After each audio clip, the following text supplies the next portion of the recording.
Steve Jobs wore the same black turtleneck nearly every single day for decades. Mark Zuckerberg built a closet of identical gray t-shirts and once explained that he wanted to eliminate every unnecessary decision in his life so he could direct all of his focus towards serving the people who used his products. Barack Obama, while President of the United States, revealed in an interview that he deliberately wore only gray or blue suits, explaining that he was trying to pare down his decisions because he had too many other important decisions to make. At first glance this looks like eccentricity, the strange habit of people who became so successful they could afford to be a little odd. But the truth is the opposite. The saneness of their wardrobe was not a side effect of their success. It was one of the quiet engines behind it, and the science of why reveals something most people have never been taught about how the mind actually works. The human brain has a finite amount of mental energy available for decision-making, and that energy depletes throughout the day the same way a muscle tires after repeated use. Researchers refer to this as decision fatigue, and it was demonstrated in striking fashion through a now famous study of Israeli parole judges conducted by Shai Danziger and his colleagues. The study found that prisoners appearing early in the morning, when the judges were mentally fresh, received favorable parole rulings roughly 65% of the time. But as the day wore on and the judges made decision after decision, that number collapsed toward nearly zero, only to spike back up after a food break, when the judges' mental resources had been replenished. The prisoners had not changed. Their cases had not changed. The only variable that shifted was how much decision-making capacity the judges had left in the tank. The implication is sobering: the quality of your choices is not just a matter of intelligence or character. It is a matter of mental resource management, and that resource is far more limited than most people assume.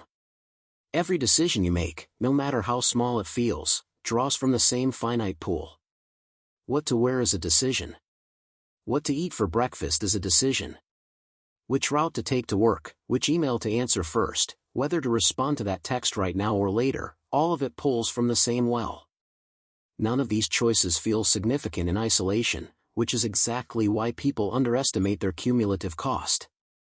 But by the time someone has made 40 small, low-stakes decisions before 9 in the morning, they have already spent a measurable portion of the mental energy they needed for the decisions that actually matter, the ones involving strategy, creativity, negotiation, leadership, or complex problem-solving. The people who seem to have unusually sharp judgment late into the day are very often not naturally more disciplined. They are simply people who figured out how to protect their decision-making capacity by eliminating the unnecessary choices earlier in the day before those choices had the chance to drain them. This is precisely the insight that led so many high-performing individuals toward radical simplicity in the areas of life that do not actually require creative or strategic thought. Wearing the same outfit every day is not about a lack of interest in fashion. It is a calculated trade, the sacrifice of a low-value decision in exchange for preserved capacity for high-value ones. The same logic explains why many successful executives eat the same breakfast every morning, follow nearly identical daily routines, and automate as many small recurring choices as possible, from meal planning to calendar structures to even the order in which they check their messages. They have essentially recognized something that most people never stop to examine: that the brain does not know the difference between a trivial decision and an important one in terms of energy cost. It simply registers that a choice was made and charges accordingly.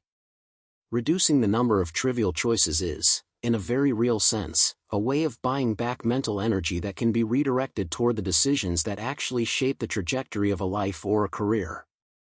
What makes this idea genuinely useful rather than just an interesting fact about famous people is that it applies just as powerfully to anyone, regardless of their profession or how high stakes their daily decisions are. A parent juggling a household does not need to optimize their wardrobe, but they might benefit enormously from planning meals in advance so that what is for dinner stops being a daily mental tax. A student does not need a uniform of identical t-shirts, but they might benefit from establishing a fixed study schedule so that when should I study never has to be decided fresh each day.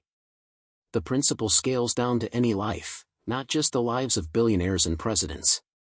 The goal is not to imitate the specific habit of a famous person. It is to identify the recurring, low-value decisions quietly draining your mental energy every day and systematically remove them from your plate, so that the energy they were consuming becomes available for the decisions that genuinely deserve your full cognitive presence. There's also something deeper happening here that goes beyond simple energy conservation, something related to identity and self-trust. Every time a person resists the urge to relitigate a decision they have already made, whether that is what to wear, what to eat, or what time to wake up, they are reinforcing a quiet form of internal stability. The mind that is not constantly negotiating with itself over trivial matters becomes a calmer, steadier instrument, better equipped to handle the genuinely difficult decisions life inevitably presents.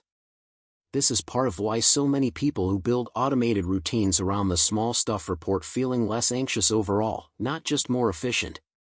The chaos of constant micro-decisions creates a low-grade hum of mental noise that most people have simply learned to live with, mistaking it for normal functioning rather than recognizing it as an avoidable drain.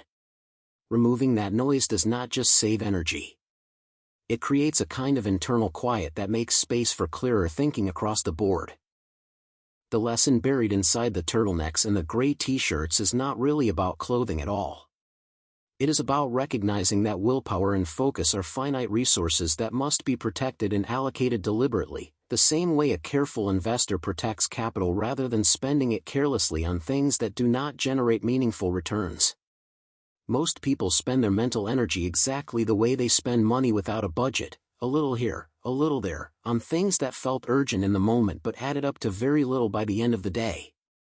The people who consistently perform at the highest levels have, in one way or another, learned to budget their decisions the same way they budget their time or their finances, ruthlessly protecting the resource that ultimately determines the quality of everything else they do. You do not need a uniform to apply this lesson.